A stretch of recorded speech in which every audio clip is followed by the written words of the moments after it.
Glad to have your skill set. Did you play Halo while you were deployed? That lone wolf stuff No, stays I didn't. behind. I would have loved to. Got it, sir. I didn't. I had my laptop, but I was working thirds, non-stop 12-hour shifts. So I didn't really have time to play video games.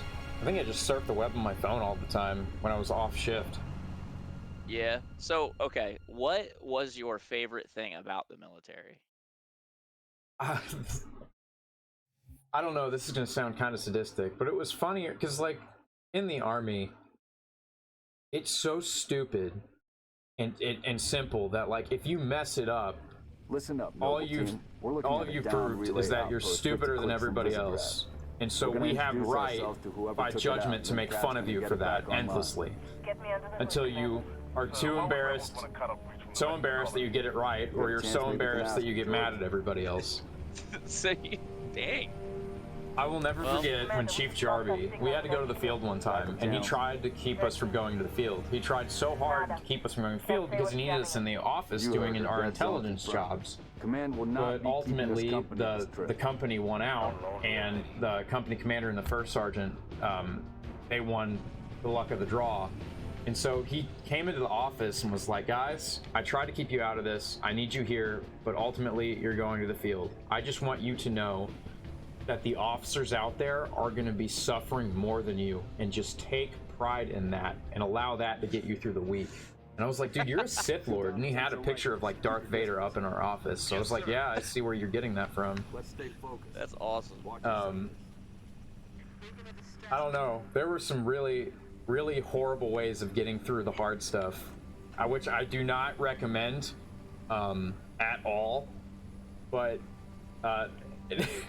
things like suffering and I guess sheer hatred of conditions, and maybe even just other people that you have to work with, even though they are unbearable to work with. I'm not saying people should use those emotions to get through, but if it works, if it's all you got, that's all I'm saying.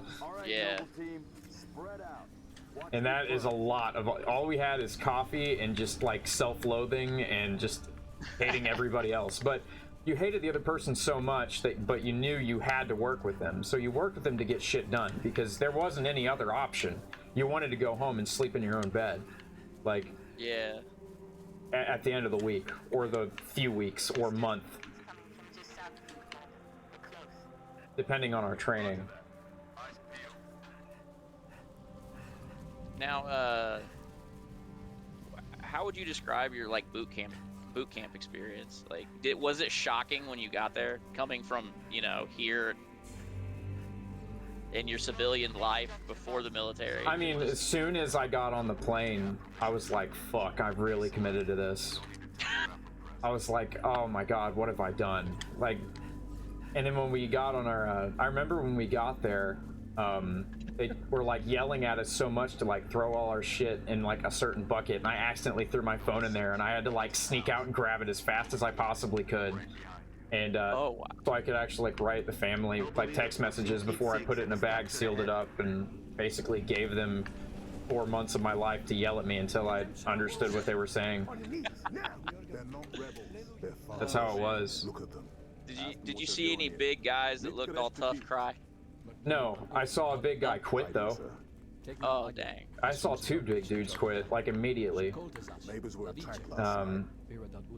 It was ridiculous. Like, I was kind of like the dude, I was very timid and, like, nervous all the time, but even I made it through.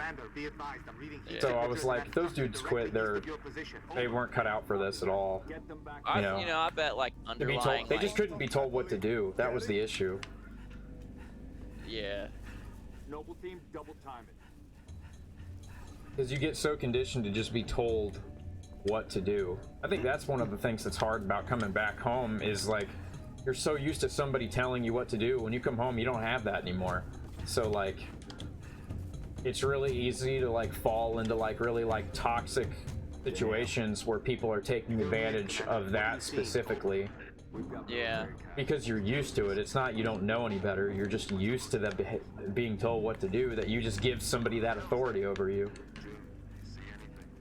You know what would be? It'd be wild to be, you know, find yourself in a group of people from all over the country. Like there must be like huge differences, you know, just in. Yeah. Well, yeah, you have to learn how to work with people you don't know. You don't know where they come from. You don't know what they've been through.